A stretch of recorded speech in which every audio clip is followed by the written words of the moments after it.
everybody. Welcome back to Ghostwood, the Twin Peaks podcast. I'm Charles Skaggs.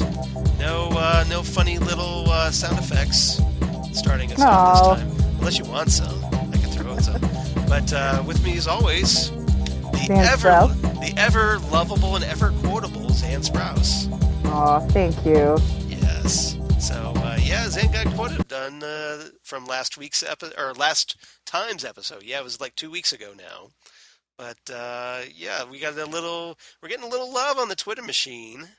Thank you so much, everybody. I love that people are listening and talking to us and quoting us. Yeah, Joel Bacco at Lost in the Movies on Twitter, which got retweeted by John the Peaky at JPB_Littlegreen. That's a bit of a mouthful. And but thanks, John, for retweeting that, because it was great to have Zan's wisdom shared throughout the Twitterverse. I'm just excited that there are still people out there that like silent film. Yeah. I never want silent film to die. It's such a fascinating medium. It is. I was always like a Buster Keaton fan. So I'm more the silent movie comedies. Gotcha. Although I do think Metropolis, of course. Well, that's just beautiful, and of course anything Georges Méliès did was gorgeous. And A Trip to the Moon, which is just the kind of seminal film classic.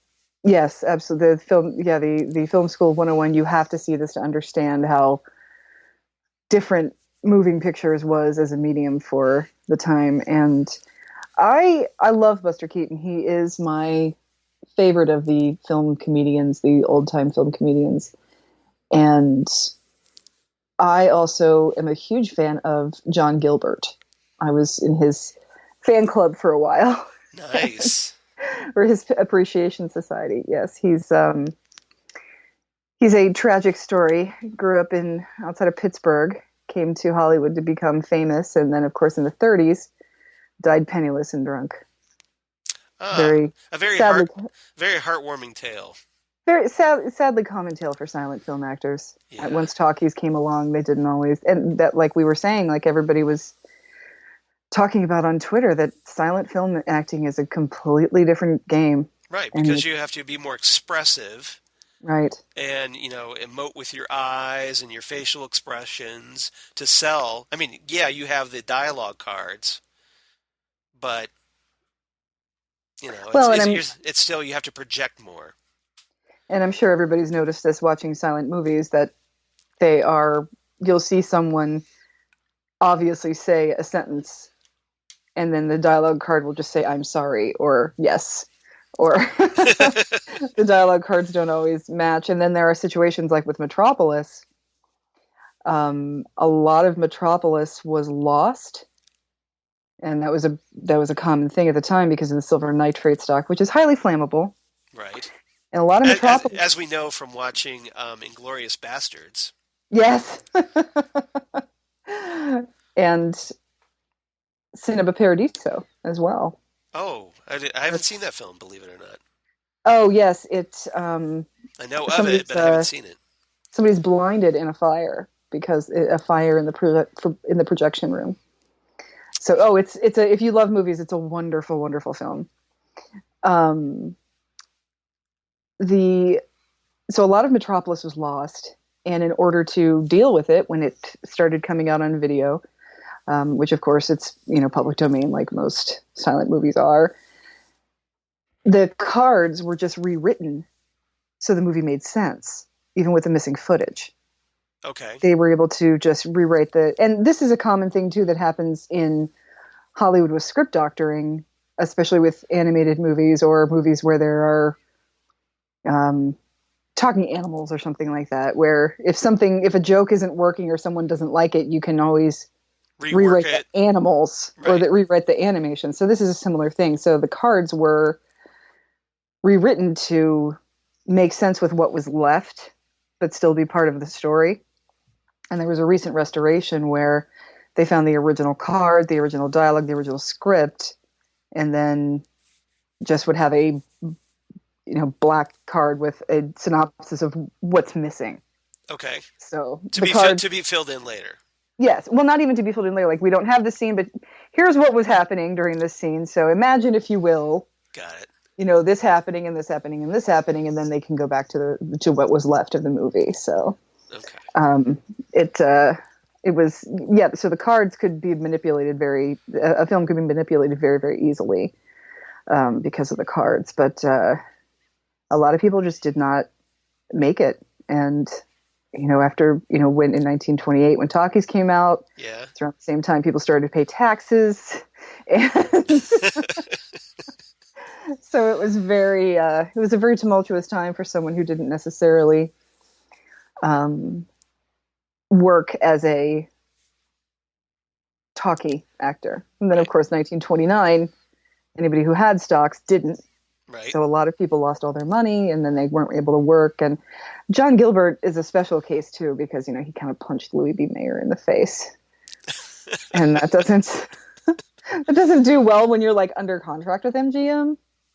So Go figure. See that? Yeah. And that kind of makes me, think of a lot of.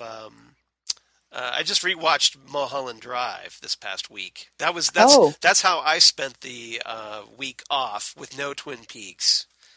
Oh, such a sad week. Yes, it was. Yes. So for those of you who were like, as we were sitting here in film chat, I thought I'd sort of try to segue back to Twin Peaks. I'd probably failed that horribly.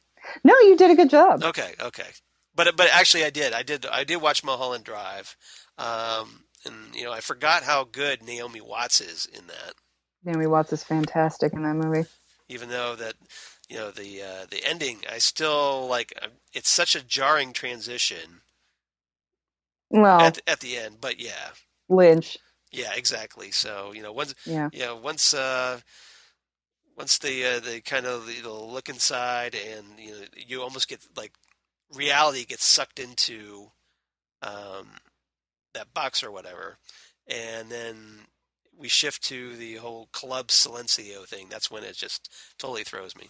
But it's still it's still fascinating to watch. And she got the pool cleaner. I got the pool. Exactly. So, but the reason I bring it up is because it's just very, very old Hollywood, in the sense that you get a feel for just the shadiness of the like how like probably you had the like aspiring starlets and nasty or backroom deals with studio producers, which I'm sure still goes on today. Right. But it was just that it's more known for like the glory days of Hollywood.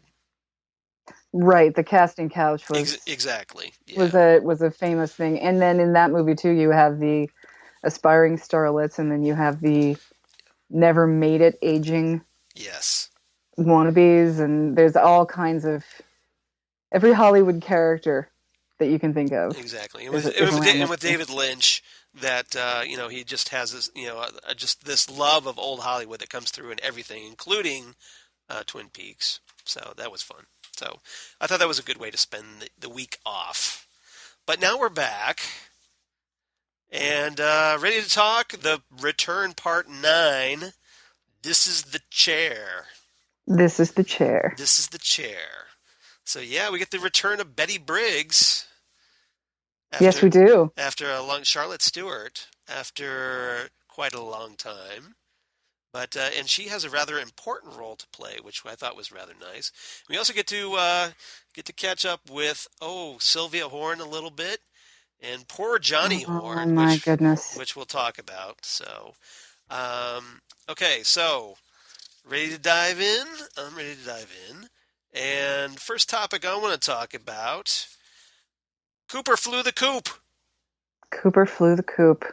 How the hell did that happen? Exactly. So we kind of pick up with Gordon Cole and Albert and Agent Tammy Preston and Diane Evans, played of course by Laura Dern. Laura Dern. And And we learned something rather interesting about her, which we'll get into as well. Oh, yes, we do. Yeah, so they're taking a little private government plane back to Philadelphia. Uh-oh, we got to turn back around. We're Yeah, over East North Dakota. exactly. So basically, you can hear the skid marks in the sky as they have to turn around because they get a call from Colonel Davis, Ernie Hudson's character, at the Pentagon. I don't care for your language at all, Colonel. Exactly. That was such a great Gordon line. Oh, Buckhorn. Yes. And I was like, what is he talking about? Then when he said Buckhorn, I was like, oh, nice one. And I kind of love how Tammy's just like, look, they're sleeping. You might want to dial it down a little. And yeah. Of course, it's Gordon. He's going to talk however he wants to talk. Keep your voice down. What? Yeah, exactly. Just hilarious. So, yeah, and then, of course, they're talking about that dead body in Buckhorn, which, of course, is...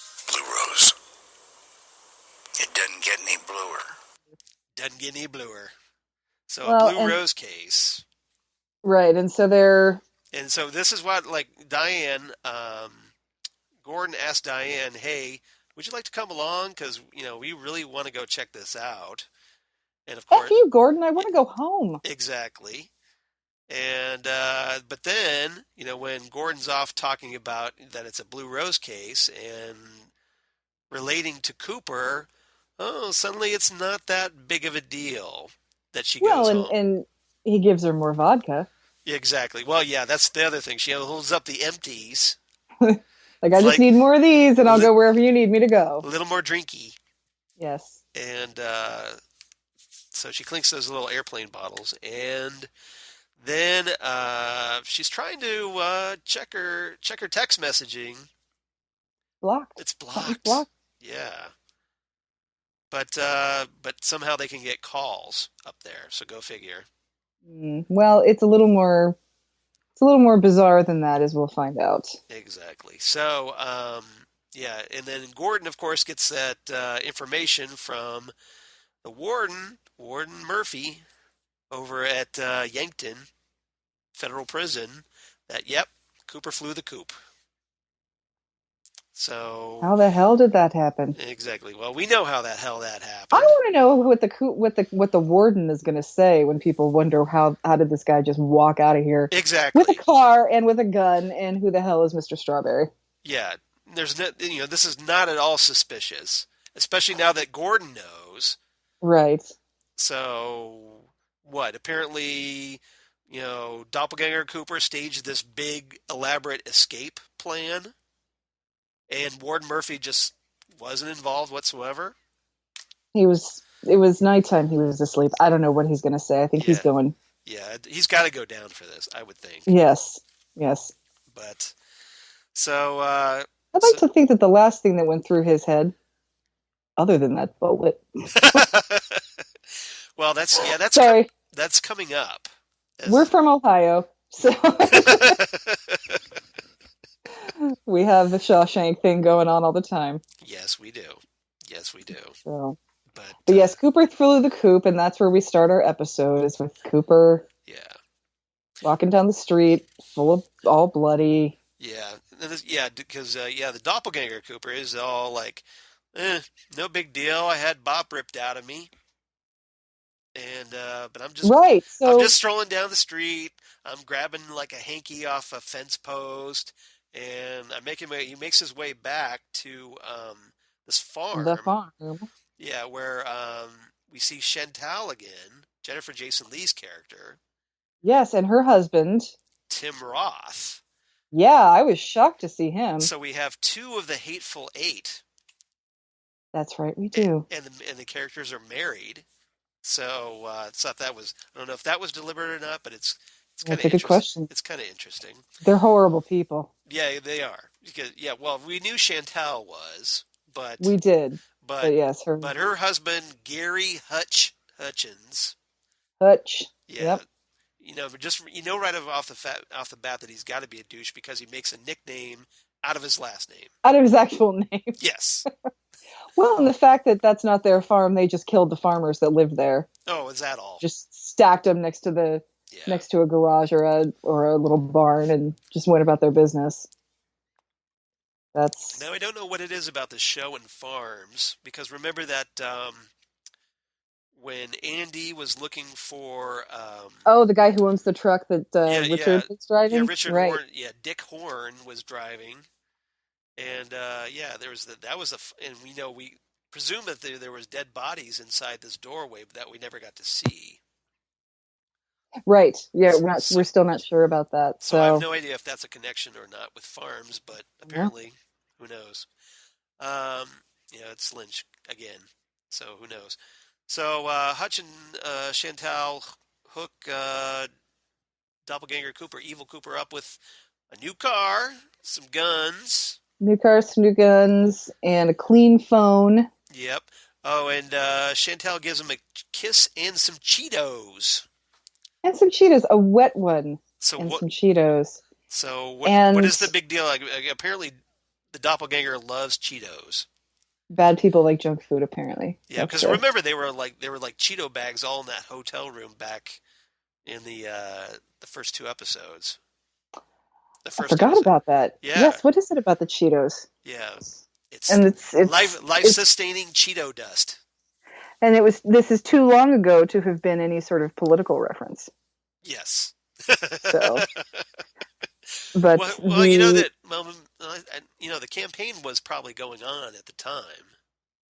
That's true. Yeah, who knows? Maybe that is a political thing. I don't know. It could be, but it's pretty funny regardless.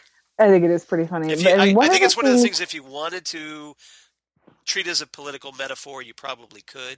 But you could. Or then you could not. But so Cooper gets a phone that's just this little pink razor with blinged out. Yeah, it's like an old school flip phone. Yeah, it's like an old Motorola razor, and he writes a text on it. And he has to do the number, like the T9. Hitting the 9 to tab through to the letters. Oh, that was the worst. Yeah. Ah, ye olden days. The olden days, yes. Yeah. So he writes out a text. A rather ominous text, as it turns out. A rather ominous text. So around the dinner table, the conversation is lively. Yes. So the question is, what is the dinner table? I wonder about that. I have a theory about Is it a Formica table? Exactly. You're as always, we're totally in sync on this. Is it green? Green is its color. Yes. So yeah, I was thinking about that too. So yeah, Cooper writes that text, tells Hutch to kill the warden at work or at home or on the way. Right. And then he heads out. Yeah, he says kill the phone. Which he just shoots it. Yeah. So it's proven effective. There he does. And he also makes a phone call before the phone gets killed to Duncan Todd, who I guess now it's pretty much official that Duncan Todd, the mysterious benefactor that you really don't want to deal with, is in fact Doppelganger Cooper. That's the thing. Yeah, I think. So apparently he's behind the experiment, right? That's the only thing I can think of, that he's Glass Box Man. Exactly. He's the guy funding it. Right. And we know he's big into technology. Right. And he's the one trying to get rid of Dougie. So it's kind of nice that we're actually getting some connections at long last. All come together. Yes. So that's good. And we'll get a bunch of new questions, but questions are fine. Exactly. So gives us something to talk about. So that was good. So from there we kind of cut to the Fuscos, the detectives Fusco. And the giggly detectives. Yeah. That one guy is just like, he's constantly giggling at awkward moments. Yeah, it kind of reminds me of the secretary at the police station in Fire Walk with Me. I was just yeah, exactly. Yeah. The one who can't stop laughing. This phone's got a little ring. Yeah, she gets very excited about that. Yeah. It was fresh yesterday. So they're talking to Dougie's boss and trying to figure out why this guy who's seemingly very innocuous has been tried to be murdered and his car's blown up in the last week. But we find out something about Dougie. He was apparently in a car accident. Right. Which is why everybody is like, "Oh, okay, let's help Dougie go potty again," Yeah. So well, we were wondering about that here on the podcast because we're like, everybody seems oddly cool with the fact that Dougie seems like he's not all there, and now at least we have an explanation. Now we know why because he was something happened to him. Because apparently he was a lot like that before real Cooper entered his body. Right, and I think that was a part of it for him, that he was just very sort of a null personality. Yeah. So for him to like an empty vessel. Yes, an empty vessel. So for someone to come in and host, and him to be a host for someone who is not quite figuring out where they are. Right. They are going to. They're going to go unnoticed, shall we say. So they also tell us something else about Dougie. Yes. But there's no history on him since before 1997. Right. So that was the year Lori and I got married, by the way. Ooh, how does that figure into the story? Exactly. It has to be a connection, right? See, that was very Lynch. Just throw something out there and then, okay, leave it up to us to kind of connect it somehow. Right. And that was so. But yeah, he's got no driver's license, no passport, no social security, no records whatsoever. Nothing. So they're thinking possibly witness protection. They're not sure what it is. So what they do is that's a pretty logical assumption. That'd be the first place I went if I didn't know about the lodge. Yeah, because you figure, well, this guy just showed up out of nowhere, and maybe it's a fabricated identity. Right. Either he's a fabricated identity, he's trying to escape his own crimes, or he's a witness protection program person, or he's... But I mean, if I were just a regular cop in a regular town in Vegas, I wouldn't be thinking, "Oh yeah, this guy is from another dimension." That's when he. That wouldn't be my first thought. So they give him a cup of coffee, which, when it comes to Dougie, is always a good idea. Yeah. And then they take Dougie's never gonna turn down a cup of coffee. No, and the more he drinks, I think the closer we're getting to him actually being Cooper. I agree. I think the coffee helps that progress bar move along. Definitely. To 70% installed right now or something. I think we're still at 60. You think it's 60? I was trying to be optimistic. Well, a couple more things happen. So they take the mug from him, but after he drinks the coffee, he's sitting there and he takes a couple of things in. First, the American flag. Right. And of course we get America the Beautiful. America the Beautiful, yes. And then we get the socket.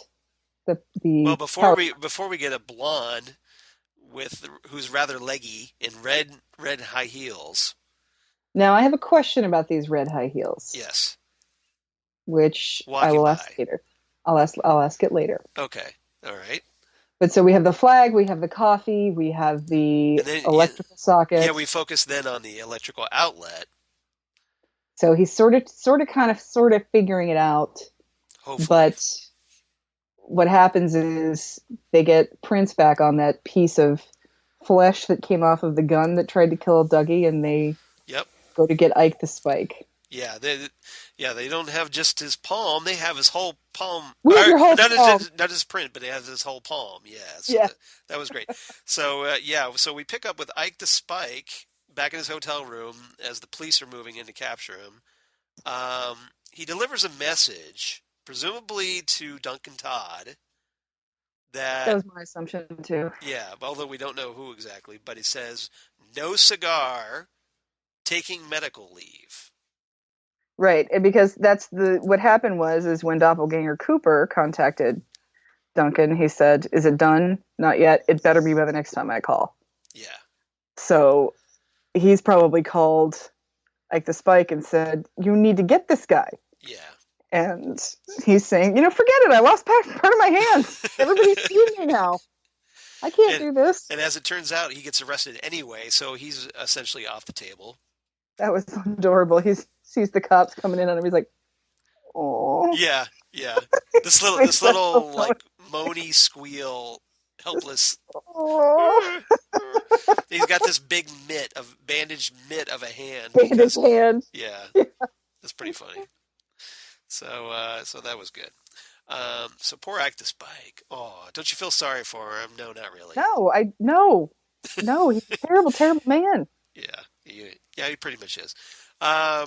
So we cut really quickly back to the Twin Peaks Sheriff's Department, where Lucy and Andy are talking about a chair. Basically a 1950s comedy about a couple. It's all shtick.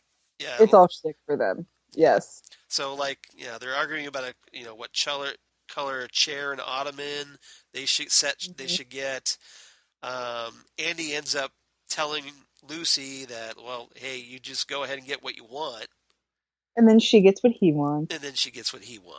Because that's the games that married people play exactly. with each other. So did Andy just totally Jedi mind trick Lucy to getting his Andy chair? that clever?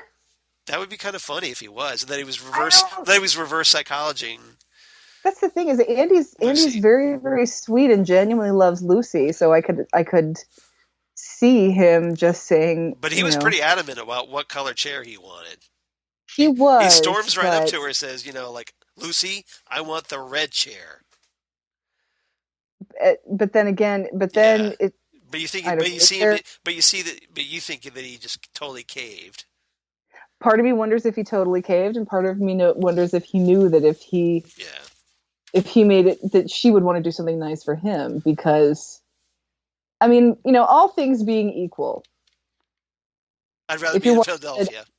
If your wife said, "I really, really like this one," wouldn't you want to do what she wants?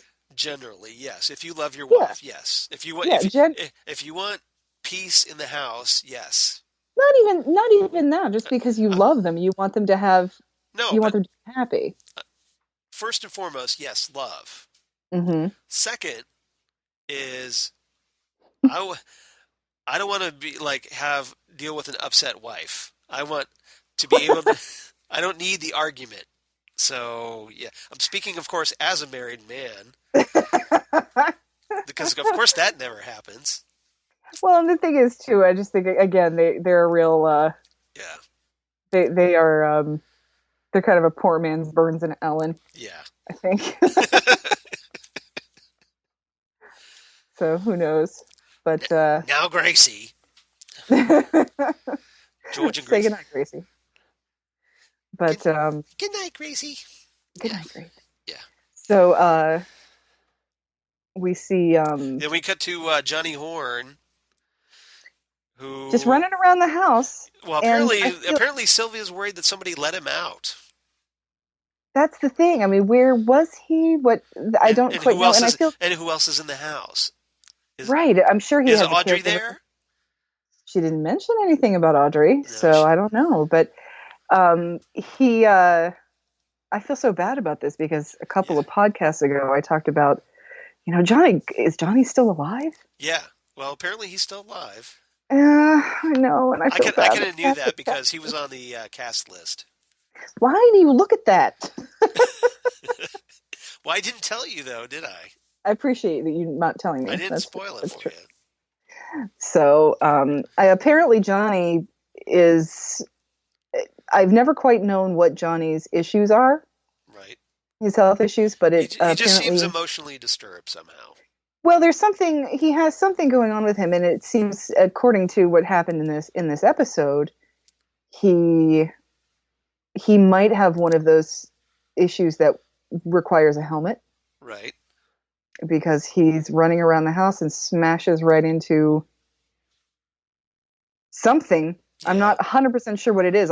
You hear glass breaking and a big bang and then lights flickering, so I'm wondering if it was a light fixture or a lamp or something. Well, he runs into there's it's a picture of a waterfall. Is it the waterfall? That's what I thought it was. It kind of looked like that it was the waterfall. So yeah, there's like a bloody hole in the wall, and Sylvia's freaking out, understandably. right. But I had to wonder. Part of me, this reminded me a lot of the scene, of course, in the original series finale where Cooper smashes his head into the mirror. There's that too, but do you also remember Johnny when he found out that Laura wasn't coming? He would smash his head into he had like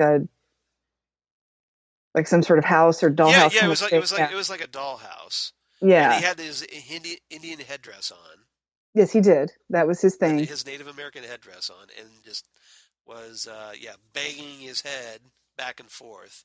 Not to bloody his head, but just enough. No, not to bloody his head, but like I said, I think he has some sort of a disorder where he would probably should be wearing a helmet. Right. So I'm not sure what that was. So yes, is he trying to? And now we know that the Bob placenta is out there in the ether again. Well, yeah. So do you think that maybe Laura is inside Johnny? Oh, that is a fantastic question. I don't know. Because of their connection, and if Johnny, again, is like an empty vessel like Dougie. True. We know that her spirit got out. Know whether it was ripped out or she voluntarily left. Right, that's true. Still open to debate, but she's out there somewhere. Interesting. So we would kind of get Laura back in play on the physical realm. That would be. I would like that. Yeah. I would like that a lot. Yeah, I am not sure what to make of that. So maybe at some point we'll see Johnny look in the mirror and see Laura's face. Because wasn't Johnny also wearing similar colored pajamas as Cooper? I didn't notice. I might have to go back and watch that now that you mentioned it. I think he was wearing sort of that same dark blue type of pajamas. I seem to remember them being kind of blue now that you mention it. It's possible. But now you think it maybe it's like a play on the series finale from the original series. And if he did hit his head on the waterfall that is the Great Northern, which is where Cooper was when he did that. Right. Huh. Again, probably making way more out of this than I should be. But I don't know. We've kind of speculated this kind of stuff before and turned out to be right. But I've said before, sometimes with David Lynch, the only thing you're supposed to do is watch and remember. So that's what it made me think of. That's true. I just couldn't quite tell what happened to him. So I'm kind of wondering if Laura is back in play in Johnny's body. That'd be a good place to start. Yeah, and it would kind of make sense about. And if somebody had to, I think Johnny would probably be. If somebody else saw Laura at this point, they'd probably freak out because they'd know they're seeing a ghost or a dead person but I think Johnny would just be happy. Oh, Laura's finally back. Yeah. Because I don't think he understands that she died and what happened. I can be with her again. Yes, that he's not going to be thinking of it on a scary level, but on a possession level. It's more of like, hey, I'm with my friend. Right. Like when little children have imaginary friends that are actually ghosts in their house. Right. Yeah, for all we know, Johnny's been having visions of Laura. We don't know. This is the first we've seen of Johnny. We don't know what's going on with him. Yeah, exactly. We still haven't seen Audrey yet. It's driving me crazy. That seems very odd to me that we still haven't seen Audrey yet. Yeah, that's driving me nuts. Because we're now at what, the halfway point. No. Barring any potential announcement at San Diego Comic-Con during the Twin Peaks panel. I seriously doubt that, because did you see what is coming out on October 31st? Well, yeah, the final dossier book. The final dossier. I don't like that word "final." Yeah. In there. I don't either, but yeah, it's essentially Mark Frost is writing another book, and presumably this is the dossier that was missing. Right. In the Secret History of Twin Peaks. Or it's either that dossier and a combination of the dossier as to what's been going on in this series up till now. Right. Well, remember Tamara in the book. I always think of Tamara. Tammy has the dossier that was given to her by Gordon. So maybe she's kind of added to it. That's what I'm wondering. Anyway, I can't decide what I'm going to do on Halloween this year. I'm either going to read that book because it's pre-ordered, so it should arrive that day. I'm either going to I'm going to be at read the Barnes that Noble book, picking it up. right, or I'm going to be watching Stranger Things season 2.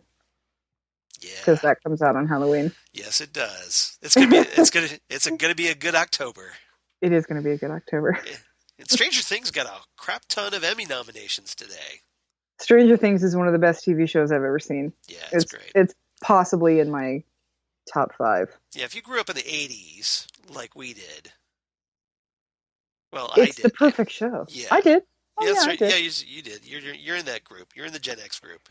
They were. I think they're actually closer in age to me than they are to you. I think so.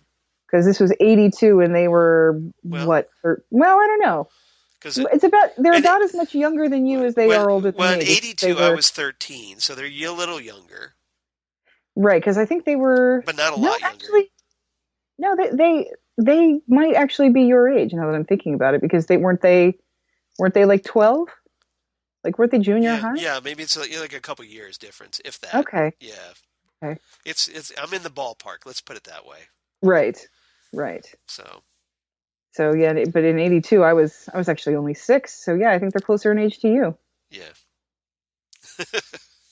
But no, I remember the same things that they did, and I didn't go off on my bike for hours and go spy on people and my parents. Did you see that Saturday Night Live with Lin-Manuel Miranda, where they were talking about I can't think of his name, the one who gets mad at Mike and then says, I don't want to do this anymore. Dustin? No, not Dustin. It starts with Jacob. The other one.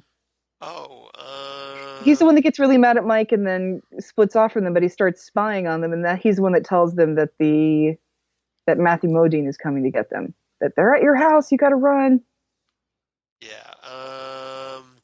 I forget that kid's name. But anyway, I forget the kid's name too. But they did a parody. They did a parody of it. Lucas, was it Lucas?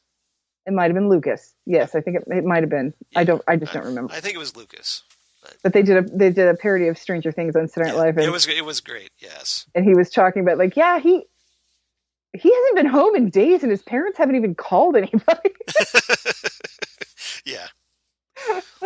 Well, that's what it was in the 80s. You could go riding off on your bike and not have to worry about getting kidnapped in a van. Right, exactly.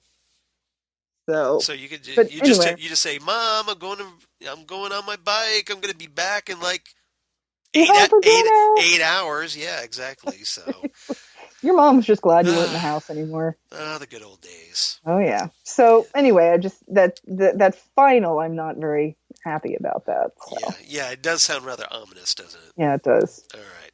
So getting back to the episode, let's see here. So we we cut to Deputy Bobby Briggs, Dana Ashbrook, bringing Sheriff Frank Truman and Deputy Chief Hawk, to meet his mom, Betty Briggs. And then we have a little sort of an X-Files moment. Yes. Yeah. So apparently, they want to. They're going to ask her about the last time Bobby's father, Major Briggs, spoke with Cooper before he died. In air quotes, because who knows? And she said, "I knew this day would come." Right. And your father said that one day you, Hawk, and Sheriff Truman, I didn't know which Sheriff Truman, right, would come and ask me about Agent Cooper, and when that happens, I'm supposed to give you something. Right. So she walks over to a chair that has a little false back part, opens it up, and pulls out this tube that it's about the size of a cigar case. Yeah, it's like a cylinder, a little small, maybe about all of 3 inches long, maybe. Yes, 4, if you've ever seen an individually wrapped cigar, right? It's like that, but kind of a gun. This was like a gunmetal color. Yeah, and it's thinner than that. Yes, so. And she tells Bobby that his father knew that he would be at this place in his life, and he never lost faith in you. So it was a nice little emotional. Yeah, Bobby gets really teary through most of this episode because he keeps thinking about his dad. Yes. And obviously we know Bobby from the original series where he's, just all kinds of jerky and, Very rebellious. Very rebellious. But Major Briggs thought, hey, you're going to basically had faith in him that he was going to get this out of his system and be like a great man someday. Well, and Major Briggs. And he told Bobby this. And Bobby just kind of like, maybe that was the moment that kind of changed his life. It might have been, or when he decided to go kind of straighter and work for Benjamin Horne, and then he kind of went on from there. But it definitely made him think differently about his dad. It definitely did. And Major Briggs was a loving father. He did very much care about Bobby, but he was so formal and military that it was difficult for Bobby to respond to. Yeah, because Bobby was a rebel, and Briggs being so formal and stolid, and he obviously has his like little secrets with the Air Force. He knows that there's more to the world than what we see, but at the same time, he is very formal with. Right. There's rules, there's regulations, there's protocols, and like even when Laura died, he says, Robert, your mother and I are here for you, and just this very sort of cold manner. Or I think it's time you and I had a conversation, and it's just the two were totally on different levels. They're just very, very different people, but Major Briggs was a very loving father. Yeah, he wasn't cruel to Bobby. He was just just didn't really know how to relate to him. Bobby didn't know how to relate to him either. True, and the older I get, the more I look at young people who are sort of, I don't want to say pointlessly rebellious, right? But sort of rebellious for the sake of being rebellious. Just contrary by nature. Contrary for contrary's sake, that kind of thing. Yeah. And, because Bobby isn't exactly rebelling against, abusive parents or people who want him to get in an arranged marriage or anything that's really life-changing for him. Yeah. They basically just want him to do okay in school and not break the law, know? Yeah. And so, just in that sort of a thing, when you have that whole sort of thing about being rebellious when you have opportunities, I look at young people and I think to myself, this just seems like so much effort to be like this. Well, and I think that's sort of what Major Briggs was like. He's like, I just don't know why this is fun for you to act like this. Yeah, he just doesn't get it. Again, it's like they're on two totally different wavelengths. And we know that Major Briggs obviously sees the world differently, and has a completely. It's just that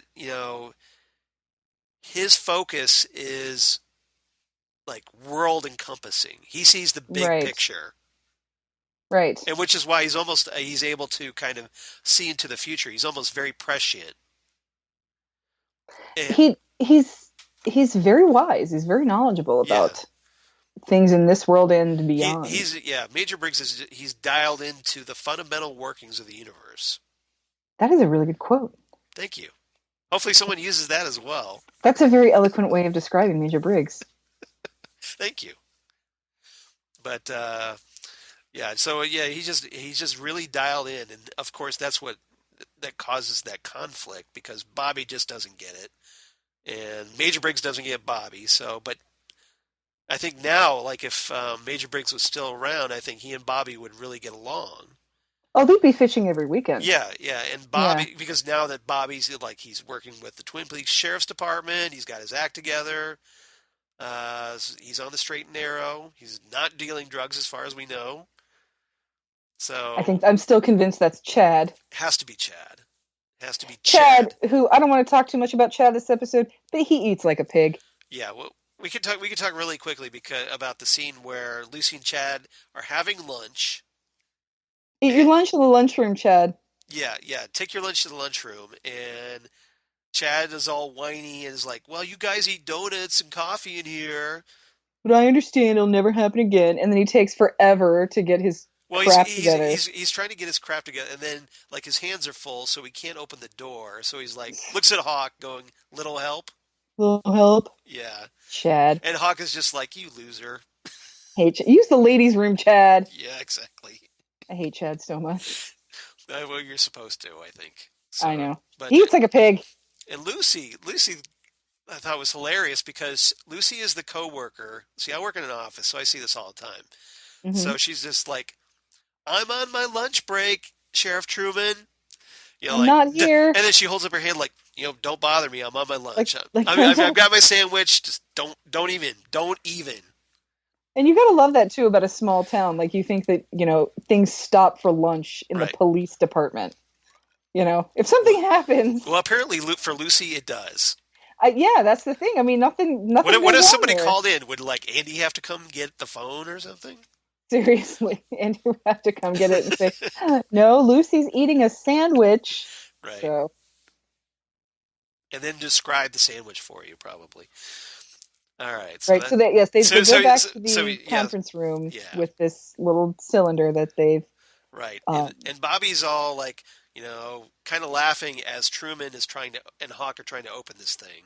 And he's like, I know exactly how to open that. Yeah. My dad go back outside. Like my dad used to give me one of these as a kid. Yeah. And so they go back outside. He throws the cylinder on the concrete. It goes ding and flies into the grass or whatever. He runs and grabs it, listens for a tone. It's like a tuning fork. Exactly. And apparently that's when it's able to be opened. So he lets Sheriff Truman and Hawk listen, and Hawk's like, "Whoa, what the hell?" And then he throws it again, goes chasing after it. Here you go. It's open.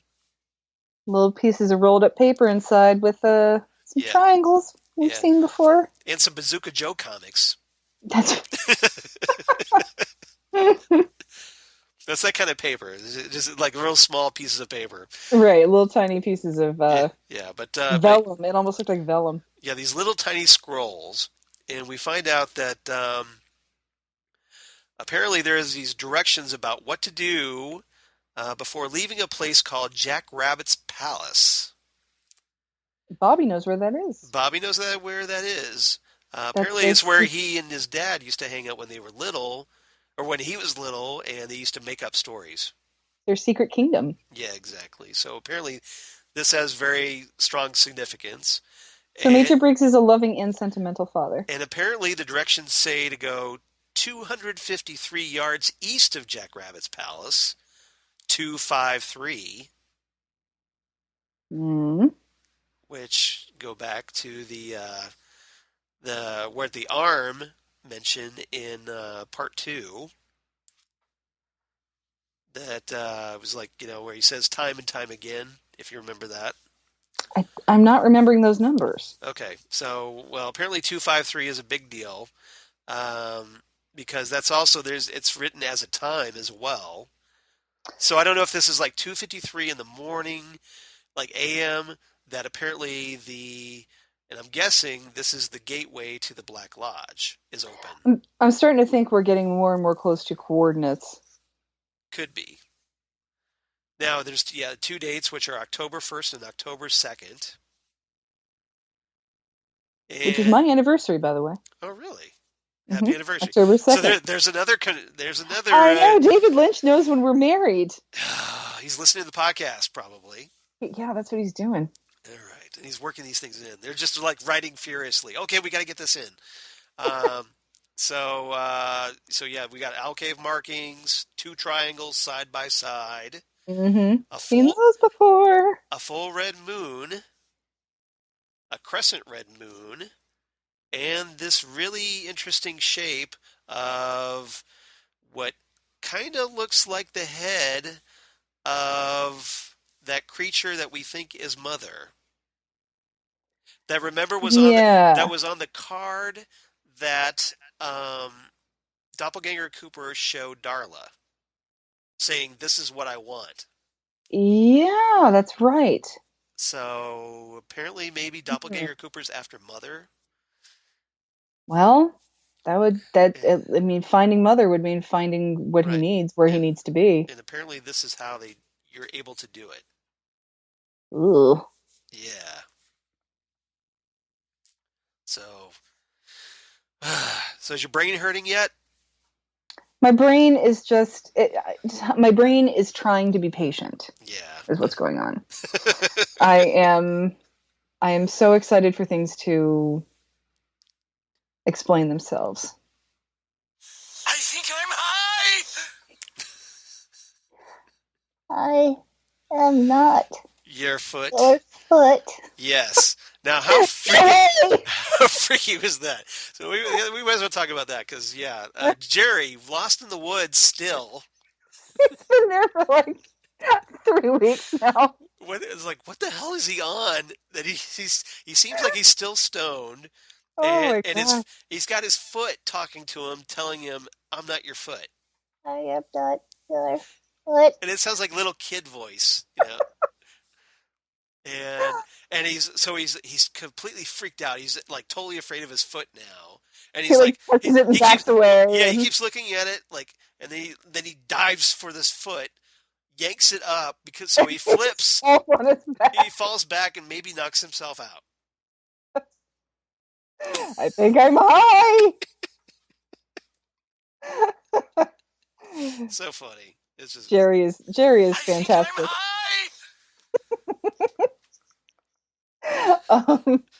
Jerry's fantastic comic relief in this, and I have a feeling that he's going to get stuck out there when everything opens up. when it's time for the Black Lodge to open again, I think he'll just be at the wrong place at the wrong time.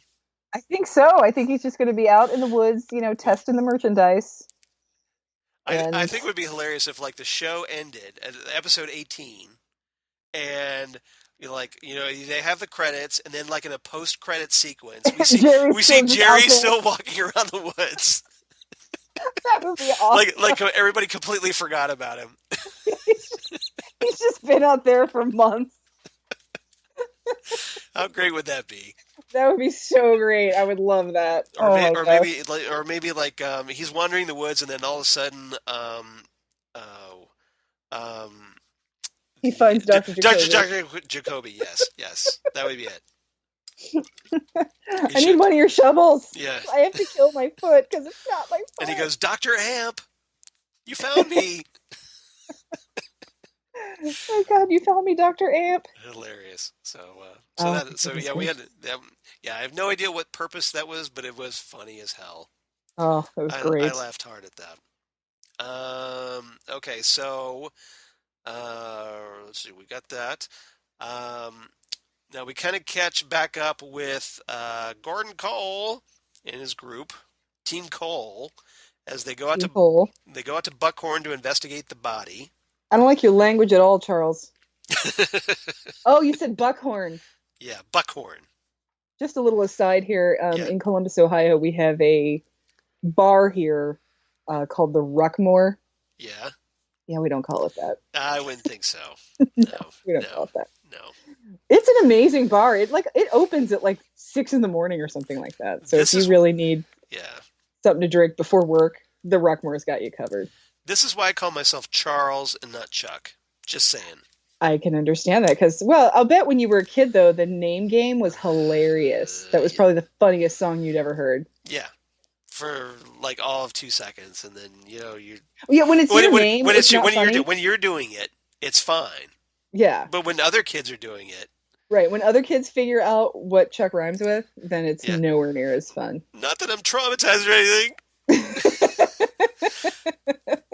I want to go scuba diving. I want to go scuba diving. We were gonna sit in the sand. Fruitcake, anyone? Fruitcake. Yeah. So okay. So they go. Diane doesn't want to go into the morgue. She's like, I don't feel like seeing a dead body right now. I'm good. So she sits in the waiting room. So now she can check her phone. In the waiting room. In the waiting Shall we? Yeah. I would like to remind us that that's even Gordon said that. Yeah. Gordon Cole says it out loud. The waiting room. We're like, we know we're watching Twin Peaks. Yeah, exactly. Thank you for spelling it out for us, Gordon. Yes. So she's in the waiting room, and a couple of things happen in the waiting room that I noticed. Yes. Well, first of all, here's one thing that everybody noticed. She gets a text message. Yep. What does the text message say, Charles? Oh, nothing big. Around the dinner table, the conversation is lively. What the hell? So at this point, my mind goes. So is she, okay? Have you read? So Diane is working with Doppelganger Cooper?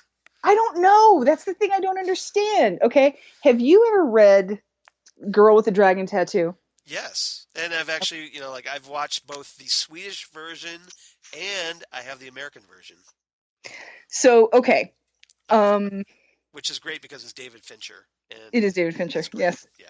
It's actually, the reason it's so great yeah. is because Daniel Craig's in his underwear, like, a lot in that movie. Yeah. So, that's worth it. But I also right like the Rumi Napace Swedish version.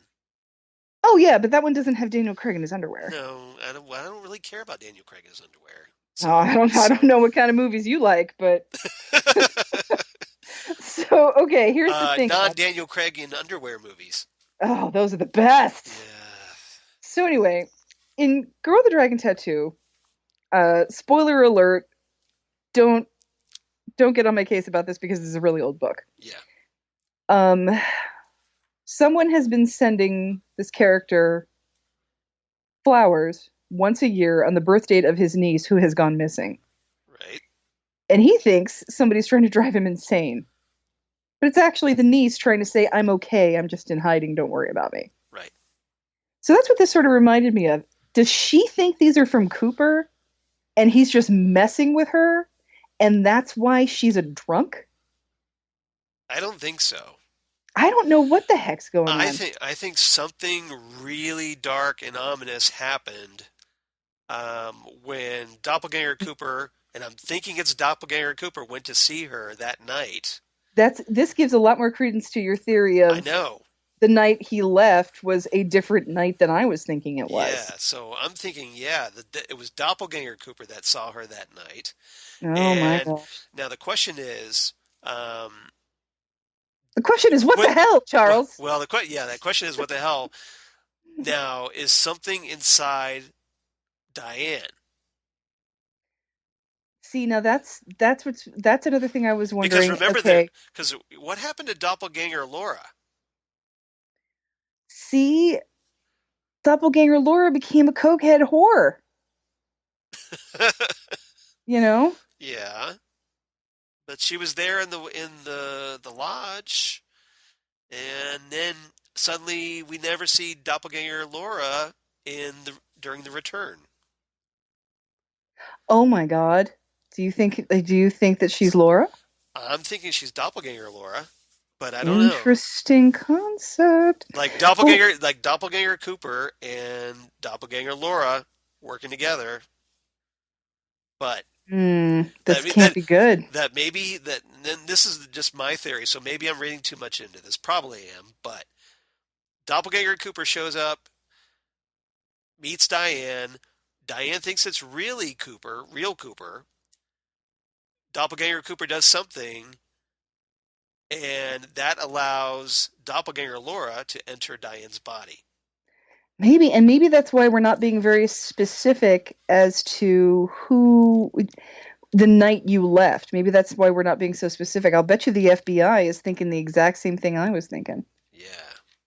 Ooh, the plot thickens. And that maybe because here's why I'm thinking this. What color is Diane's hair? Platinum blonde. Or white? Diane's hair went completely white. Thank you. Yes. Leland's hair went completely white. So is Diane possessed? That's my theory. I see. Okay, and this is because I know Laura Dern is blonde, and this is why she's drinking. That's why she's drinking heavily. Is because part of her is in trying to deny that something else is inside her. Oh my goodness gracious! Like Leland. Remember, Leland was all, all emotionally disturbed and everything. She's not singing though. No, she's not singing, but it doesn't have to But be because if it's doesn't have to be singing. No, because if it's a different doppelganger, like doppelganger Laura, as my theory. See, I never even put that together because I'm thinking, okay, this is Laura Dern. This is Laura Dern in her 50s. She could very much have that same color hair. I agree, and I think that's that makes sense, but it does look very white, doesn't it? Diane's hair went completely white. Yes. Ah. Did I just blow your mind? You've given me something to think about for sure. Like I said, sometimes, I approach David Lynch with the watch and remember thing, right? But I need to stop thinking about the actors and thinking more about the characters. That's why I think because as a writer, that's what I do. I don't think about the actors. I think about the characters and their motivations and past things that play out later, because we know that they're going back. Mark Frost and David Lynch are going back and getting really obscure tidbits of trivia and making them relevant in the new series. That's very true. And I'm just, there's so much of a jumble. There's things I'm not noticing. Yeah. Does it mean it's so nice to have because this is so pure. This is like total fanfic at this point, this series. That is just indulging the super fans. Well, it's not fan fiction, it's fan oriented. Well, yeah. I mean, but you get what I'm saying is that I know exactly it's what you're catering saying. to the fans. This is for and that's an interesting way of making television, right. Where you know who you're making it for. Yeah. You're not trying to get an audience. You have an audience. You have people who have been waiting for this for a very long time. Right. So you don't have, so you can explore these really minute things, and you can cater to them. Yes. And they, they're like, oh, and then they go on podcasts and they talk about it ad infinitum. That's true. And then they get quoted on Twitter because what they say is so profound. Oh, I love the internet sometimes. Sometimes I hate it, but sometimes very I love few. It. Yeah, it's very few, but every so often it kind of rewards you. Every so often we find people like us. Yes, exactly, and people like you out there. Our listeners. But, okay. So now, yeah. So okay, white hair. We got white hair. Right. Now I've got another question for you. Okay, all right, hit me. Who did the red shoes remind Cooper of? Well, that would be Diane? Audrey. That would be Audrey. Was it Audrey or was it Diane? I would think it was Audrey. Do you notice Diane's red shoes? I did notice Diane's red shoes. The big, pointy things. Yeah. Dude, Laura Dern's got some big-ass feet. Just saying. Don't let those shoes are ridiculous. They are. They make your foot. Yeah, they make your feet look like clown feet practically. Well, they come to a point. Yeah. And then in order for the point not to have bulges on the side, right. It's like your foot ends here, and then the point is more gradual. Yeah. So yeah, those shoes look 4 inches longer than they actually are. I know. I don't know how women don't trip over those things when they walk. When they're that pointy. You get used to it, but it's not a pleasant process. I would have to take your word on that because yeah. So that's not exactly in my skill set. It takes a lot to try and wear shoes like that sometimes. But yeah, so that was the thing is like I was thinking when I first saw those red heels and those Cooper's legs. Thinking of Diane. That's possible. I will give you that one. I think that's a good theory. I like that theory.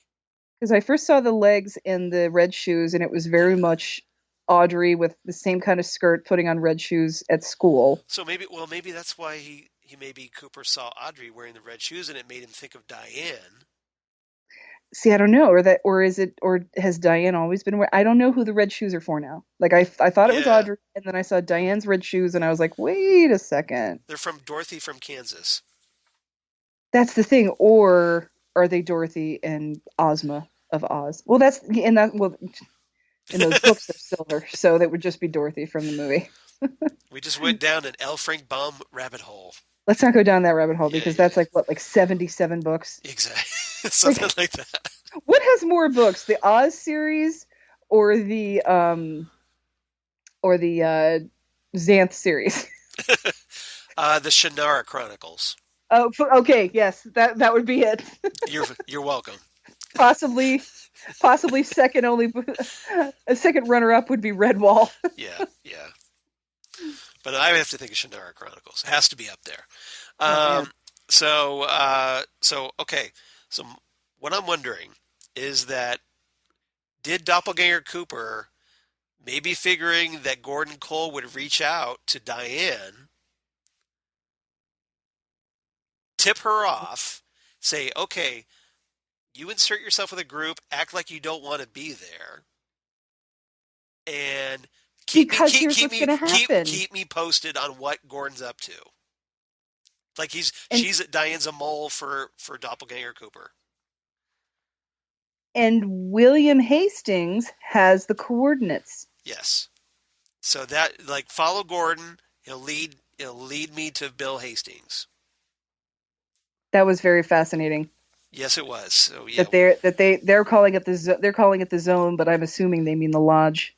Right. Oh, I'm sure it is. Yes, yeah. And they see the Major, and he's been in suspended animation. Yeah.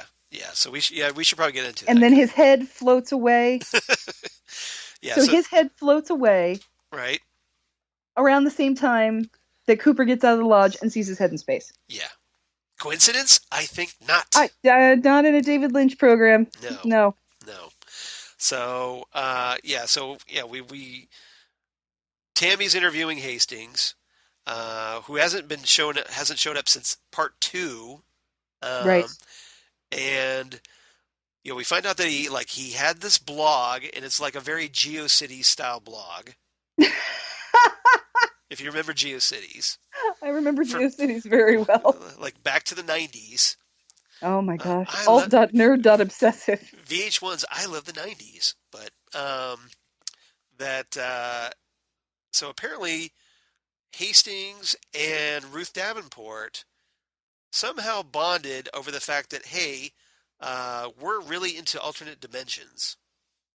Right. Maybe they're both sci-fi geeks. Well, she was the librarian, and he reads a lot about that kind of thing. So They probably met up over that. Right. That common interest, and then they fell in love over it. Probably. So they create this blog of the Search for the Zone, which actually exists now. And I posted the link on our Ghostwood, the Twin Peaks podcast Facebook page. I love it when TV shows do that. Yeah, when they talk about a website and then somebody makes a fake website for that website. Well, it's stealth marketing for the soundtracks, for the Rhino Record soundtracks. But nice. But there's a bunch of links to really philosophical and scientific articles. So somebody went the extra mile setting this up. Oh, yeah. Because there's a lot of relevant links on this. Yeah, I haven't had a chance to dive through it too much, but right. And I do love when they do that. And one of the really interesting things is that people have found, I didn't find it, but I read that this happened, and I checked it out. If you scroll down the page to the bottom, there's a hidden set of coordinates that you can find by highlighting the bottom. Oh. I copied and pasted those into Google. Uh-huh. Where'd it take you? It takes me to West South Dakota. We're over East South Dakota. I know, but we go to West South Dakota, and it's a place near this place called Lookout Mountain. Lookout Mountain? Yeah, I don't know what the relevance is, but maybe that's the coordinates. So, pretty interesting stuff. That is interesting stuff. So, yeah. So, apparently that's where whatever Doppelganger Cooper is trying to find is, presumably. It's in West South Dakota. I want him to find it. Yeah. So, in this scene, so Hastings is totally breaking down. He's just blubbering through the whole thing. He's finally sort of realizing that this is real. I mean, he initially thought that he had dreamt this, but... Yeah, he's all like, but it's real. It's all real. Come on. It's all real. I wouldn't have killed her. I loved her. Come on, Scoob. Oh. Zoinks. Because these days, baby, you gotta have a sequel. Yeah. Charles I do the Scooby-Doo reset, and you do the Scream reset. Very nice. Charles and I have our own different Matthew Lillard associations. Right. Exactly. Well, I like Scream too, so I can respect that. Yes. So, he was a good Shaggy, though. Scream completely rekindled my love of horror. I had sort of left it behind and forgotten it. Well, it came at a good time because, like, horror movies had kind of lost their thrill, and it was like a really fresh take. It was a really fresh take, and it knew it was conscious of itself, and it wasn't torture porn, which is how horror seems to be going these days. Yeah. And like thank you, Saw movies. Yeah, thanks, Saw. But it rekindled my love of horror. It's either shaky cam horror or torture porn. And then some of the in between stuff is the best horror I've ever seen. Yeah, it's just good. So I know this is not a horror movie podcast. Yeah, exactly. If you haven't seen Get Out yet, see it. It's the best movie of the year, hands down. There you go. I'll have to check that out. Yeah. So see, you find out about silent movies, and now you find out about horror movies right here. All right. So, Hastings says, they met the Major, he and Ruth. He asked them for important numbers, and they found it within a secured military database. Not sure how that happened. Not sure how that happened either, but librarian. Yeah. Librarians are cybrarians. Maybe she's got like Oracle hacker skills. That's what I'm thinking. I mean, librarians these days have a lot of computer knowledge because that's where everything is now. It's not like when we were kids and all you had to do was know how to type on an index card. Well, that's why they call it library science. That's true. Just saying. So I have a friend who's a librarian. So I have a couple librarian friends. Yeah, she works at the Columbus Metropolitan Library. So. Oh, nice. Yeah, I have connections to the library. I have a friend who was at the Columbus Library for a while. Yep. Not anymore, presumably. I don't believe so. No, I think she's at a different place, but I'm not sure. I don't remember where. Okay. So I should reach out and ask her. Julie, I'm going to give you a call. There you go. Julie, I hope you're listening to the podcast because Zan's going to give you a call. Yep. All right. So Bill says these others came in. There were so many people. I don't know. Yeah, and they grabbed me by the neck, he says, and they pushed me down and said, "What's your wife's name? What's your wife's name?" Now, were these the woodsmen, perhaps? I was thinking that's exactly who this was. Okay. And I wonder what they look these days now that it's not the 40s. Yeah, exactly. Maybe. Well, I don't think they've updated their look. They're ghosts, right? So they probably look exactly the same. Didn't you see the Frighteners? The Michael J. Fox one? Yeah. No, I didn't see that one. His two ghost familiars, they totally get new clothes at the end of the movie. Okay. So. I think like Beetlejuice ghosts where they don't get new clothes. They're stuck with They're stuck with whatever they died in. Yeah, exactly. that's what I'm thinking. But that's why you should always wear comfortable clothes. Exactly, because you never know when you die. That's what you're stuck with. You might as well like it. I don't know what her problem is. Yeah, exactly. That's funny. So let's see here. So they give the Major the numbers. He starts to float up. So who does that make you think of? The giant floating up. Yep. In part 8. He said some words, Cooper, Cooper, right before his head disappeared. And then Bill supposedly woke up in his own home, and the next thing he knew, he was accused of murder. Yep. So that's why he thought it was a dream, but now he's realizing it actually happened. Yeah. And it's freaking him the hell out. He's freaking the hell out. And Tammy gives him a mugshot lineup photo. Yep. Says which one's the Major, and he points to a photo of Don Davis. Right. So he points to Major Briggs. She says, "Circle it and initial it." And he just keeps freaking out and talking about how he and Ruth were in love and they were going to go away together. I loved her. We were going to go to the Bahamas. Yes. We were going to scuba dive and mix drinks on the beach. And we were going to soak up the sun and look at beautiful sunsets. Wah. And you get Chad over in the corner going, cry baby. Yeah, well, no, it's Albert. It's not Chad. Well, that's true. I know, but I'm just saying. Yeah. But Yeah. So Hey, yeah, Chad. Albert has Speaking of Albert. Albert has a great line though, because he just like he's looking over at like Tammy or something, and he says, fruitcake, anyone?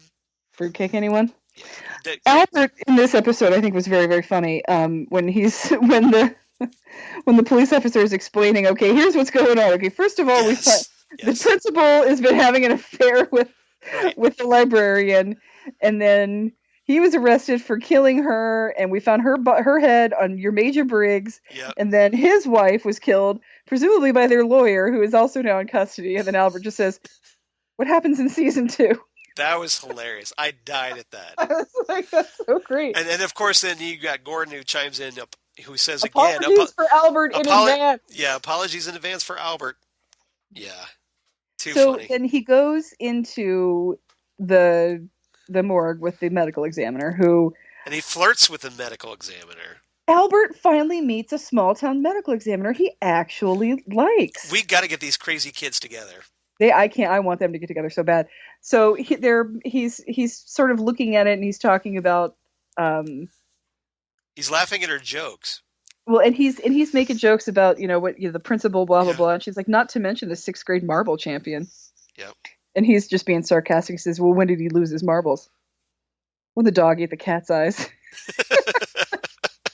And then you see Albert think about that for a second. He's and he smiles. I think he gets he gives respect. He's like, "Yep, I dig you. I like you. You I like.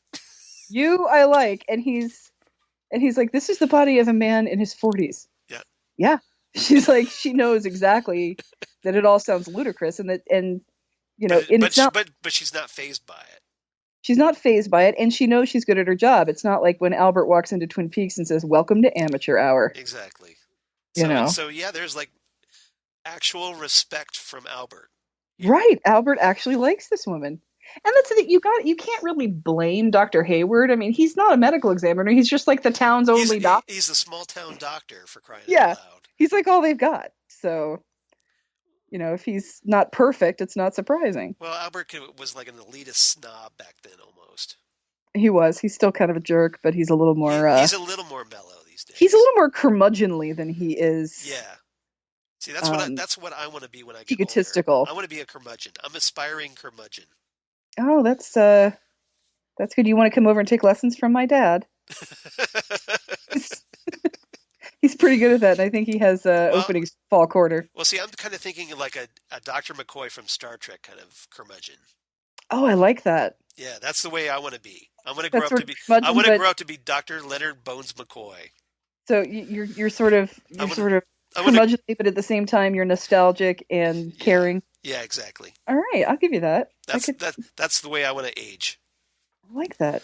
Yeah, that's my goal. That's my life goal. All right. So, okay. So we had that. Then we cut to Ben Horn and Beverly, who are still trying to find the source of that mesmerizing noise. Does it have anything to do with Jack Rabbit's palace? Possibly. That's what I'm just wondering. But because Ben describes it like the ring of a monastery bell. Right. So it's so is it like a frequency that will open something? I can't figure it out, but in this episode we had 2 things that were sound related. I was still hoping that Josie's in the wall somewhere. I'm hoping Josie's in the walls. That would be incredible. I haven't seen her in a long time. I haven't either, so I don't know. She was on Fringe not too long ago. Oh, was she? Yeah. Okay. Yeah, because Fringe loved Twin Peaks. They used to do references all the time. They made a direct compare. I've got an article about this on Damn Good Coffee where they directly linked John Noble's character to Dr. Lawrence Jacoby. Oh, I can totally see that. Yeah. So yeah, check it out. So it's like how Fringe and Twin Peaks have this same shared universe. So is there something about... I'm wondering if those two sounds are connected. Well, remember, listen to the sounds. Listen to the sounds. They're important, apparently. So Ben and Beverly's about ready to lay one on Ben. He can't do this, and he doesn't know why. Yeah, he doesn't know why. So I guess the good Ben's still in charge.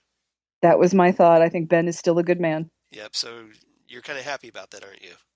I am. I'm very, very happy. He redeemed himself. Well, the thing is... even though he smokes cigars, but... Even though he smokes cigars... I'm sorry. I think the stress of having your daughter in an explosion would probably drive anybody to go back to their bad habits. Not to mention Jerry. At least he's just smoking cigars, I mean, he could be testing the family business product, Attacking his feet. Jerry. Think I'm high. I think I'm high. I gotta play that again. Yes, play it again, please. Just because. I think I'm high! That's like my favorite soundbite right now, if you couldn't tell. I need to get that and then make that your text tone for my phone, so whenever you text me, it'll say that. Or do you want the fail noise? Oh, no. Because you love the fail noise. I love the fail noise, but I think that would be more for like... Yeah. If... Couldn't this be my ringtone? Hello! or... That's a pretty good one, too. Yeah. But I think I'm high! That's still... I think I'm high! It's pretty funny. He's just so perfect. I can't imagine your phone going off at that moment. Somebody's I know, wouldn't that be great? You hear Jerry, like you're in a restaurant or something, and then Jerry belts out, "I think I'm high." Hi. Well, I like to have different text tones for different people, so I know exactly who's texting me. So yeah. Well, I guess I can't remember if you have access to our Dropbox because I could put it there, but. I think I do. Well, we'll talk about that later. Yeah, we can talk about that after. You guys don't care about this because you're like, you guys have gone on long enough. Like, whatever. Yeah, shut up already. So, last scene this episode, we go to the Roadhouse, as you might expect. Mm-hmm. We get 2 new characters out of nowhere. And what is there? Something characters. Something really weird about these characters. So, I think these characters are supposed to remind us that there's still a really big drug problem in Twin Peaks. Apparently. So we're introduced to this girl, Ella, who's played by Sky Ferreira. She's got a rash on her left armpit. Oh my goodness, it needs something. It looks like shingles. Yeah, something's going on there. It looks really painful. And she's all itching at it. And her teeth, if you notice, haven't been brushed in 5 years. Both of those girls have meth teeth, for sure. Yeah, apparently. So, but they sit down, they start talking, her and her friend Chloe, and Chloe says stuff like, "That zebra's out again." So does that have anything to do with the Black Lodge floor having a zebra pattern? I don't know, because I've also heard zebra as a racially insensitive term. That could be, for mixed race people. Mm-hmm. Yeah, I know, that could be too. I was thinking about that. And Ella talks about that she was fired for coming in high. Mm-hmm. She should hook up with Jerry. Well, that's the thing. If the horns are growing weed, then it's probably Twin Peaks is full of those. Yep. Those of you in the Pacific Northwest know what I'm talking about when you have there'll be times where you're driving along a street that would look just like Morse Road here in Columbus. Right. But every other building has the green cross on it for being the medical marijuana place. So it's I have a feeling that there are parts of Twin Peaks that are like those check cashing places. Yeah. And those green crosses. That's funny. And then maybe a Revel wireless store. And a Taco Bell nearby. Yeah, exactly. Or a Taco Bell. Because when you get the Mad Munchies. Or one of those, like, KFCs that's also a Pizza Hut. Although in Columbus, it'd probably be a White Castle. Yeah, that's true. That's true. Yeah. Yeah, just down the street from me is a White Castle right next door to a Taco Bell. Right. So a little Columbus humor for you guys. And it's like right across the street from a bunch of bars. So I think those places are gold mines. Yeah. So Ella was fired for coming in high, even though apparently all she was doing was serving up burgers. Where was she fired from? I wonder. Did like Norma fire her? That's what I'm kind of wondering. Yeah. But maybe she worked at the Double R. Who knows? But apparently she's working across the street serving up burgers. She did the work. Yeah. So apparently she went to work for the competition, and then they have a good laugh about that penguin. The penguin. Yeah. Whatever the hell that means. Well, it's Oswald Cobblepot, isn't it? Yeah, exactly. A plan is forming. Yeah, I was wondering about that too. Mayor Cobblepots. Let's make a mayor. Yeah. Well, at least my nose isn't gushing blood. Little side note, Batman Returns was the very first movie Lori and I saw together. Aw. That was the week we actually met. That's interesting. So I like that. So Batman Returns is kind of our movie. That's kind of cool. And then the second movie we saw together, Twin Peaks Fire Walk with Me. Whoa, now that you guys are going to last forever. That's for sure. Yeah, well, that kind of like blew Lori's mind when I was just like, I want to go see this. You want to come along? She's like, okay. And then she's sitting there like, yeah, what the hell? hell? Oh my God, how do we get out of this movie? Yeah, somehow I'm married to her, so go figure. Well, that's the thing. I mean, that's true love right there. That is absolutely true love. Yeah, Chris and I, the first movie we saw together was Shadow of the Vampire. Nice. Which, is a movie about a silent movie. Yeah, exactly. The Nosferatu. Yeah. That's one we forgot to talk about, the silent movie chat. But that was great. So anyway, yeah. So very cool. So we had that, and then of course who's the penguin? Good question. Is it somebody who's just like waddly, or is it like a nun, like in Blues Brothers? Is it a nun like in Blues Brothers, or is it like another racial slur that I've never heard before? Yeah, I don't know. Is it two penguins walking on an iceberg? Is it Opus the Penguin? Opus, but Joe, do you remember that joke from the original series? No, I don't. That's my favorite joke. What's your joke? Okay. Two penguins are walking on an iceberg. Oh, Dale Cooper's joke to Annie.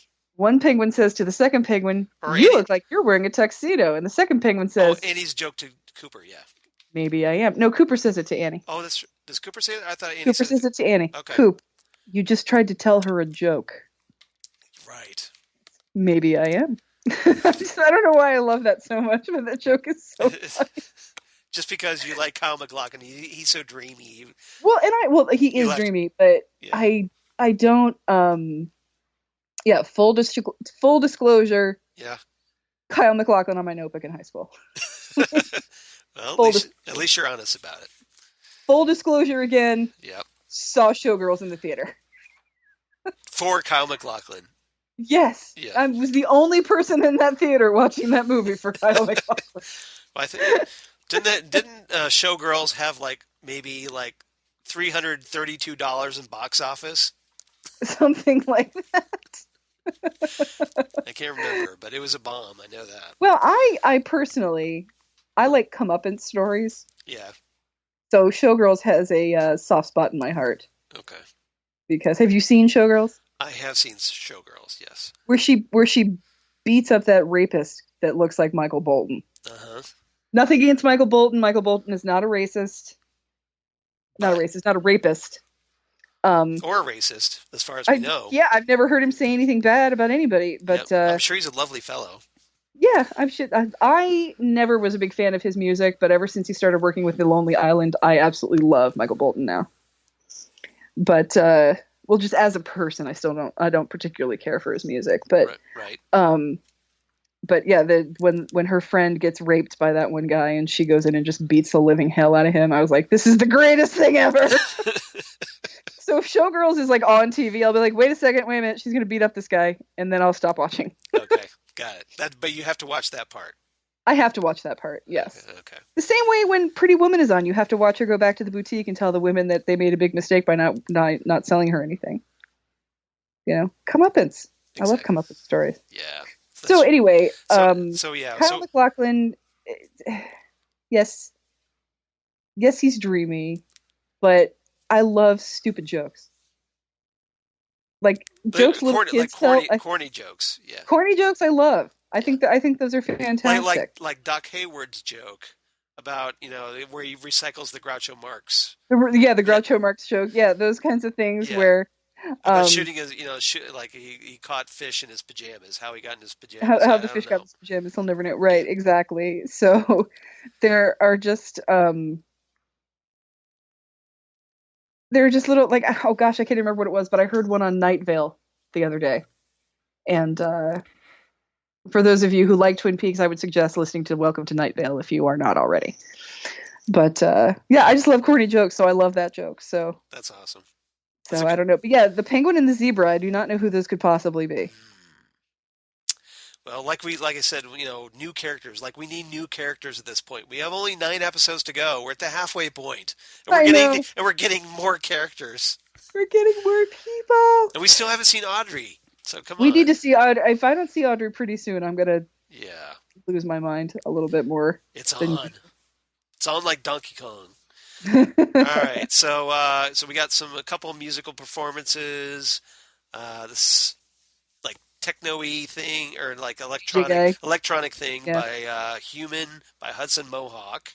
Mm-hmm. And then the return of Au Revoir Simone. Au Revoir Simone came back, yes. Yeah, so they get a second appearance, playing A Violent Yet Flammable World.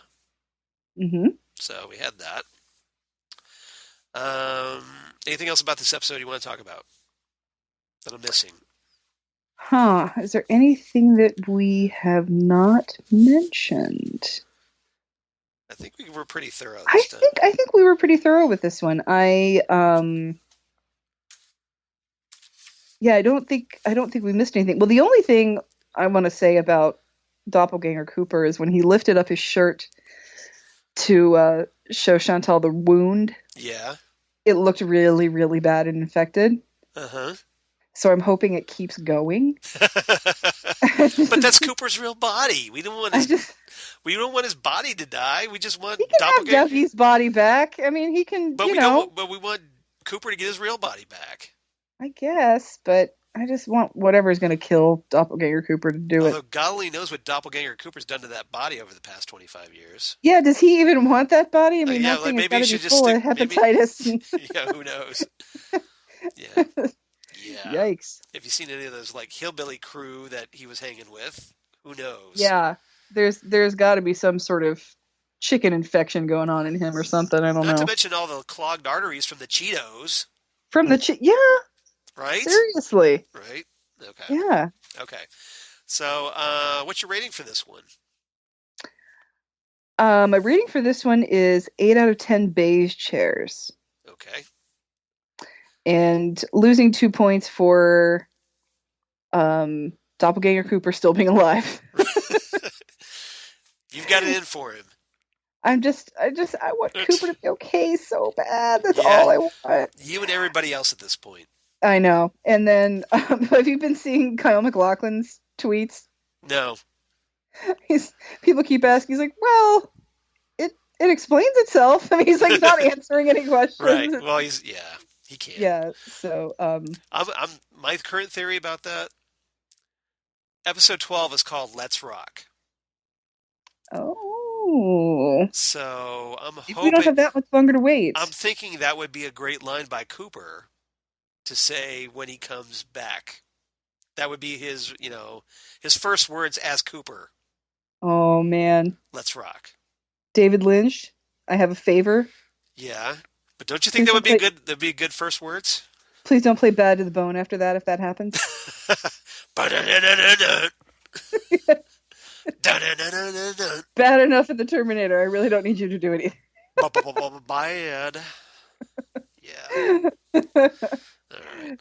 But yes, I would Well, love. at least it wasn't one Scotch, one bourbon, one beer. one Yeah. beer.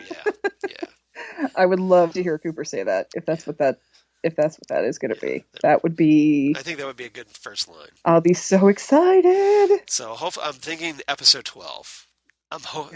It better be by episode 12 because we're only gonna have 6 more after that. Give me something, please. Yeah, throw us a bone already. Jeez. There was a freaking bone here. There's a freaking bone. Info. Yeah. We're the audience. We need the info. we've been asleep for 25 years. Exactly. Oh my God. Wake up. Don't die. Wake up. Don't die, you idiot. All right. So before we get into our closing shenanigans. What's your rating? Oh, you have my rating. 8.5 talking feet. This is not your foot. I am not your foot. I don't know why that makes me laugh, but it does. Oh, Jerry, it's like Jerry was just so gross and Jerry's reaction, just freaking out over this thing. I think it's what sells it. He's doing such a good job. Oh my gosh, yeah. He's been so great. It's like usually when I saw Jerry, I would be like, oh God, he's so gross and horrible. But see, that was in the original series. Now he's completely different. Now he's just like old stoner. He's just old stoner, mellow guy. I love it. Yeah, and it's great. So he kind of did a different turn. Yes, I love the character. Bobby. I love the job he's done portraying him too. Yeah, it's great. So real quick, I'm gonna we got some feedback on our Facebook page. Oh, we did. Okay, we did. So by Ivan Ivanov, regular visitor, and he writes in. He says, "Hi guys, greetings from Bulgaria." Hey, greetings. So we're reaching Bulgaria. All right, which is awesome. Got a fan in there. All right. I'd like to do a little speculation on Charles's theory on that frog Laura thing. Ooh, okay. First of all, I like you both so much. We like you too. too. We like you too, Ivan. You're awesome. Are you Ivan or Ivan? That's a good question. It's Bulgaria. It could be I don't know. Ivan, but... Yeah, I'm not sure. Let us know. Give us the phonetic spelling so we say your name right next time. Yeah, we wouldn't want to butcher it, so apologies. I don't know if it's Ivan or Ivan, but so either way. You're like my friends who I like to argue, laugh, and talk with every time I listen to you on my phone. It's a pleasure to have such true and deep fans of the show. Now, I kind of disagree with Charles's theory on a number of reasons. Okay. Let's see if you still do after this episode, Ivan. After my little, just pointing stuff out here. Well, you know. Yeah. So, one, the frog is an animal, or frog as an animal, but for my perspective, has to do more with evil than good.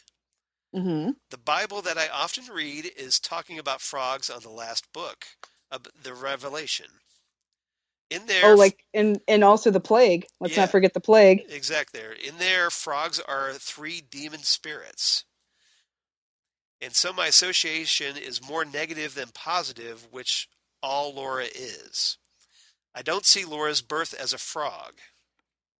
Number 2, the mother that we call the evil creature is giving birth to so many eggs, among them and Bob placenta. These eggs are very similar to the egg from which the frog came out. Which is what I said. Exactly. I think he means I am with Zan on this one. Mm-hmm. Thank you. You're welcome. So there you go. Team Zan on that one. I think that in this particular topic, Charles is mixing good with evil. Oh. What I mean is that because of the woodsman, the girl fell asleep, and because of that, the frog got in. So how can evil helping good if it's against it? Oh. Excellent question. So the arm and the giant are helping the good and are against evil, it seems. So the woodsman I find evil, and he does not want Laura to come if he knows she's on the way. I think this creature is bad, not good. Anyways, I love you guys. We love you too. And you are doing a great job, and I am a huge fan. Cheers from Bulgaria. Thank you so much for the feedback, Ivan. We want to hear whatever theories you've got. Yep. Because that's all we've got at this point. And exactly. It's always fun to talk about different theories and what could be happening next. And yeah. So I just want to read that real quick and thank Ivan for writing in. And thank you so much. And thank you for listening, as we thank everybody for listening, because, hey, apparently we doubled our listeners over the past month. We did? Awesome! We kicked unholy ass in the month of June. We were the 6th highest podcast on Southgate Media Group. Fantastic. Which was fantastic. So, yeah. So, cheers. Thank you so much. So, cheers to everybody who's digging the podcast. And keep telling all your friends, neighbors, Twin Peakies, everybody that loves the show, or even if they hate the show, tell them anyways. If they hate Twin Peaks, maybe they'll like it after they listen to us. Tell them to listen to us, and maybe they'll at least feel some love. Right. So thank you all so much for listening. It means so much to us that people are out there listening to us and enjoying what we say and enjoying how we say it. And it's also just sometimes, especially 25 years after the fact. Yeah, exactly. It's just nice to know that there's still more people out there who have been loving the show for as many years as we have. It's great to know you guys are all out there. It is. And, with starting up this podcast, I wasn't sure if because there's other Twin Peaks podcasts, if people are going to tune in. So I had a little anxiety about that, like I do everything else. And so I'm glad everybody's checking this out. And, keep spreading the word, guys. Keep circulating the URL. Keep circulating the URL. Rate us, subscribe to us, tell people about us, and write into us and tell us your theories and tell us what you think, and tell us when you disagree with Charles. I love hearing that. No, yeah, exactly. I want to hear if you disagree with me too. So. Hey, everybody loves hearing that you disagree with me. So that's great. So anyway, I'm okay with that. So obviously you could be like Ivan and email or drop us a line on Ghostwood the Twin Peaks podcast on Facebook. We're up to 40 likes. Need 10 more to get to 50, so help us out. And or you can reach us on the Twitter machine at GhostwoodCast, which is always acceptable. Or you can email us directly at ghostwoodpodcast@gmail.com. And we'll read your comments, if you want, right here on Ghostwood. So, Zan, where can they reach you? Facebook, Zan Sprouse. Yes. Twitter and Instagram, Udinax19. Excellent. And, of course, I'm at Charles Skaggs on the Twitter machine, at Charles Skaggs on the Instagram, Facebook, Charles Skaggs, conveniently enough, and Google Plus for all you crazy kids in the Google Plus. And my blog of geeky things. Damn good coffee. And hot. Damn good coffee and hot.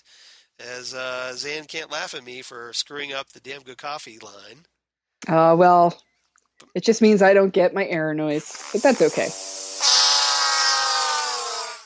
Fantastic. I do that just for you. Thank you so much, Charles. You're welcome. I know you like it. So, Damn Good Coffee and Hot, where I talk about Twin Peaks and Ghostwood, and just posted the news about the Emmy nominations that were announced today. Westworld kicked all kinds of unholy ass as well. As well it should have. Yeah, and unfortunately American Gods only got a couple, so I was a little disappointed by that.